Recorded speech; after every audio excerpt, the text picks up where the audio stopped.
मैं डॉक्टर प्रशांत रोकड़े IRS अभी ministry of finance में काम करता हूँ। ह्यूमन राइट्स पे हम आज जैसे देखते हैं हम ह्यूमन राइट्स का हनन हो रहा है, तो इसको हम कैसे इसको अपने राइट्स देखिए, ह्यूमन राइट ये एक हर एक व्यक्ति का अपना नैसर्गिक अधिकार है।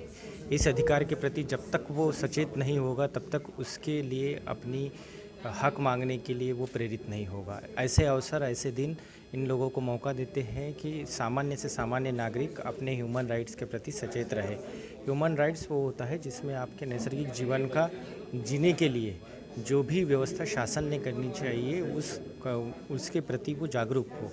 शिक्षा का अधिकार है, भूखमरी से कोई सामान्य नागरिक ना मरे, और इसके लिए यूनो का एक चार्टर है। उसके अलावा इस देश में, जिस देश में आप रहते हैं उस देश का भी एक संविधान होता है जो संविधान फंडामेंटल राइट्स और ह्यूमन राइट्स का संरक्षण करता है। अगर आपके ह्यूमन राइट्स का हनन होता है तो न्यायालयीन व्यवस्था है जो आपको उसके प्रति आपकी संरक्षण प्रदान करती है। तो मैं आज के दिन केवल इतना ही करूँगा, हर एक नागरिक ने अपने ह्यूमन राइट्स के प्रति सचेत रहना चाहिए, और जो नागरिक जिन संसाधनों से रहित हैं, जिनके पास वो ह्यूमन राइट्स नहीं है, उनको भी प्रेरित करके उनके नागरिक हक देने के लिए प्रयास करना चाहिए। धन्यवाद।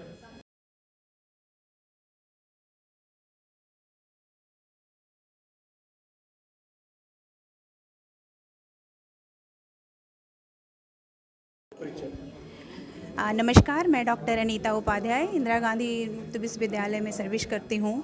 आज इस सेमिनार में मैं पूर्ण रूप से भागीदार रही। जैसा कि यह सेमिनार का उद्देश्य था लोगों को अपने कार्यक्रम के अंतर्गत अपने अधिकारों के विषय में अवगत कराना और उनके ज़रूरी चीज़ों पे गहन मुद्दे बताना। तो ये जागरूकता एक जागरूक के तौर पे लोगों को बताया गया है। हमें चाहिए कि समाज के विभिन्न वर्गों को, हर तरह के लोगों को जिस भी प्रकार की सुविधा हमें चाहिए उनको जागरूक कराएं। अनुशासन के संबंध में, सफाई कर्मचारियों के संबंध में आप इनको इस सेमिनार के जरिए और भी ऐसे कार्यक्रम बनाए जाएं और भी ऐसे कार्यक्रम दिए जाएं जिसमें कि हम लोगों को जागरूक कर सकें और अपने अधिकार, सबसे पहले तो अधिकार क्या है और अधिकार को हमें पाना कैसे है, हर वर्ग को औचित्य रूप से मालूम होना चाहिए। इस विषय में यह ज्ञात होना चाहिए कि अधिकार क्या है और अधिकार को पाने का अधिकार क्या है। ये बहुत ही गहन मुद्दा है जिसको आप एक सेमिनार के जरिए और लोगों को बताने के लिए आप आगे आएँ, अग्रसर हों, ताकि हम सभी जागरूक होकर लोगों को भी जागरूक कर सकें और उन्हें यह बता सकें कि आप अपने अधिकार को पूर्ण रूप से प्राप्त कर सकते हो।